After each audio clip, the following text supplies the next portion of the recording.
মেঘনায় গণ অধিকার পরিষদ জিওপির মেঘনা শাখার দোয়া ও ইফতার মাহফিল অনুষ্ঠিত।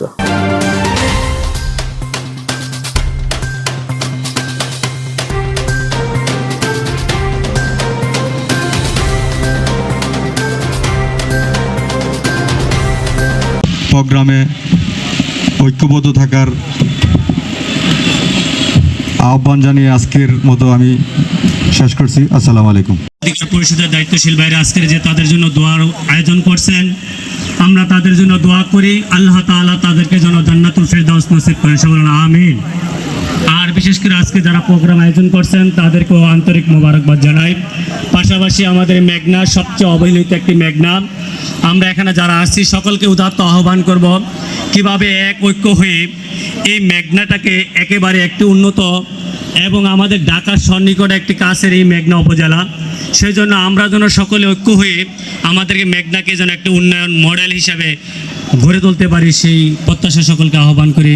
আমরা মেঘনাকে কোনভাবে দেখতে চাই তারই একটা বহিঃপ্রকাশ হিসেবে আমি আমার উপজেলা গণ অধিকার সভাপতি মুকেশ ভাই সহ সবাইকে বললাম যে আমরা সম্মিলিতভাবে একটা ইফতার করতে পারি। আমরা বিএনপির রাজনীতি একরকম হতে পারে, জামাতে ইসলামীর রাজনীতি এক ধরনের হতে পারে, ইসলামী আন্দোলনের রাজনীতি অন্যরকম হতে পারে, গণ অধিকার পরিষদের রাজনীতি অন্যরকম হতে পারে। আর সবার রাজনীতি কিন্তু জনগণকে কেন্দ্র করে, সবার লক্ষ্য এবং উদ্দেশ্য কিন্তু জনগণের জন্য কিছু করা, জনগণের বিপদে আপদে পাশে থাকা। কিন্তু আমরা দেখতে পাই রাজনীতি করার স্বার্থে আমরা যেহেতু এক এক মত পথের মানুষ, এক এক ধরনের রাজনৈতিক দর্শন আমাদের এক এক রকম, যার কারণে আমরা একসাথে বসতে পারি না। তো রমজান এসেছে আমাদের সবাইকে ঐক্যবদ্ধ করার, তো তারই প্রয়াস হিসেবে আমরা চেয়েছি আজকে ইফতারে যেন আমরা যেই দল করি না কেন আমরা যেন একসাথে বসে ইফতারটা করি। এবং আমরা এই যে আজকে ইফতার করছি, একসাথে বসছি, সবার কথা শুনছি, কেউ কাউকে কটাক্ষ করছি না, কাউকে আঘাত করছি না। আমরা এমন একটা রাজনৈতিক পরিবেশ মেঘনাতে চাই, আমরা ইফতারে বসে যেমন সবার সাথে পারস্পরিক সৌহার্দ্য বজায় রাখতে পারছি, এবং রাজনৈতিক বক্তব্য বয়ান যে কোনো কিছুতেই যেন আমরা সেই সংযম, সেই সহনশীলতা, সেই সম্মানটা যেন আমরা প্রদর্শন করতে পারি, সেটাই আজকের ইফতারের অন্যতম উদ্দেশ্য, আমার প্রধান উদ্দেশ্য ছিল। আর সবার সাথে দেখা করার একটা উদ্দেশ্য ছিল।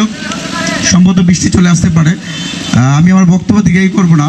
আমরা যেহেতু বিএনপির প্রতিনিধি এখানে আছেন, বর্তমানে বিএনপি সরকার নির্বাচিত হিসেবে আছেন, জনগণের প্রত্যক্ষ ভোটে নির্বাচিত হয়েছেন, জনাব তারেক রহমান প্রধানমন্ত্রী হিসেবে আছেন। আমরা তার প্রতি উদাত্ত আহ্বান থাকবে যে আমরা দেখতে পাচ্ছি যে বর্তমান সময়ে সিটি কর্পোরেশন নির্বাচন, জেলা প্রশাসক নির্বাচনে, জেলা পরিষদের নির্বাচন ব্যতীত যেহেতু ক্রান্তিলগ্ন হিসাবে বিভিন্ন জায়গায় প্রশাসক নির্বাচন করা হচ্ছে, প্রশাসক দেওয়া হচ্ছে, সম্ভবত ঈদের পরপরই উপজেলা পর্যায়ে, পৌরসভার পর্যায়ে প্রশাসক দেওয়া হবে।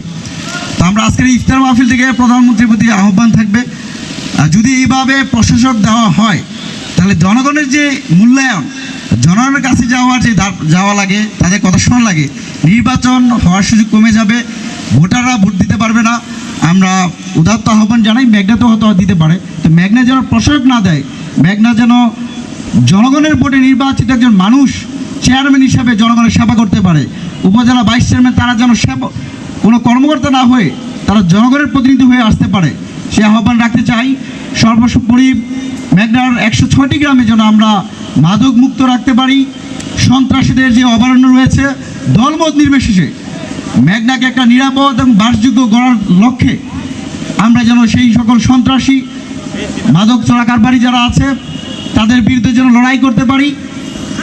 একই সাথে আমরা সরকার কর্তৃক যে বাজেট আসবে মেঘনা উপজেলার, সেখানে বিএনপি করুক বা না করুক, যে কোনো দলের হোক, যদি কেউ সুবিধা বঞ্চিত হয়ে থাকে, যদি কেউ সমস্যার জর্জরিত থেকে থাকে, প্রকৃতপক্ষে যাদেরকে আসলে সরকার যে উদ্দেশ্যে জনগণের জন্য বাজেট বরাদ্দ করা হয়, সেই বাজেট যেন জনগণ আসলে পায়। আশা করি নতুন নেতৃত্ব এসেছে, বর্ষিয়ান রাজনীতিবিদ, বাংলাদেশ জাতীয়তাবাদী দল বিএনপির অন্যতম সিনিয়র সদস্য, স্থায়ী কমিটির সদস্য, আমাদের এই কুমিল্লা একের নির্বাচিত এমপি ডক্টর খন্দকার মোশাররফ স্যারের প্রতি আমাদের সেই বিশ্বাস আস্থা রয়েছে। আশা করি জনগণ তাকে যেই প্রত্যাশা রেখে ভোট দিয়েছে সেই প্রত্যাশা তিনি সম্পূর্ণভাবে প্রতিফলন ঘটাবেন এবং আগামীতে যেন আমরা সবাই যারা নির্বাচনে জয়ী হয়েছে বা পরাজিত হয়েছে সবাই মিলে আমরা যেন মেঘনার জন্য কাজ করি। আমাদের একমাত্র উদ্দেশ্য হবে রাজনীতি করি জনগণের জন্য, যে কোনো দল হোক আমরা যেন মেঘনার মানুষের পারপাস সার্ভ করি।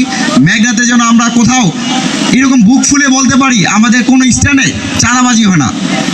বাংলাদেশের বিভিন্ন প্রান্তে টেম্পো স্ট্যান্ডে 10 টাকা 20 টাকা চাঁদাবাজি হয়, সিএনজি স্ট্যান্ডে 20 টাকা 50 টাকা চাঁদাবাজি হয়, বাস স্ট্যান্ডে এরকম চাঁদাবাজি হয়, নৌপথে চাঁদাবাজি হয়। এইরকম দৃষ্টান্ত যেন আমাদের মেঘনাতে না হয়। মেঘনার মানুষ যেন চাঁদাবাজ মুক্ত একটা পরিবেশ পায়, নির্বিঘ্নে ব্যবসা করতে পারে, কোনো ব্যবসায়িক জায়গাতে যেন কেউ চাঁদা তুলতে না পারে। আমরা গুরুত্বপূর্ণ রাজনৈতিক দল হিসেবে বর্তমানে বিএনপির প্রতি আমরা সেই দাবি জানাচ্ছি। আমরা আমাদের জায়গা থেকে সোচ্চার থাকবো চাঁদাবাজদের রুখে দাঁড়ানোর জন্য। পাশাপাশি আমাদের সবচেয়ে বড় সমস্যা হচ্ছে মেঘনার একটা ক্যান্সার আছে। মেঘনার ক্যান্সার হচ্ছে অবৈধ বালু উত্তোলন। বিশেষ করে আমাদের রামপ্রসাদের চর, নলচর, চারিবাগাতে আমরা দীর্ঘদিন অন্তর্বর্তীকালীন সময় আপনাদেরকে সাথে নিয়ে আমি চেষ্টা করেছিলাম যেন আর মানুষের ক্ষতি না হয়, বন্ধ রয়েছে। আগামীতে যেন আর কোথাও যেন, বিশেষ করে চরকাঠালিয়াতে আমি বিভিন্ন রকম নিউজ শুনি, এখানে যেখানে যারা ব্যবসা বাণিজ্য করার উদ্দেশ্যে সিলেট থেকে এখানে নদীপথে যারা আসে তাদেরকে চাঁদা দিতে হয় বিভিন্ন জায়গায়।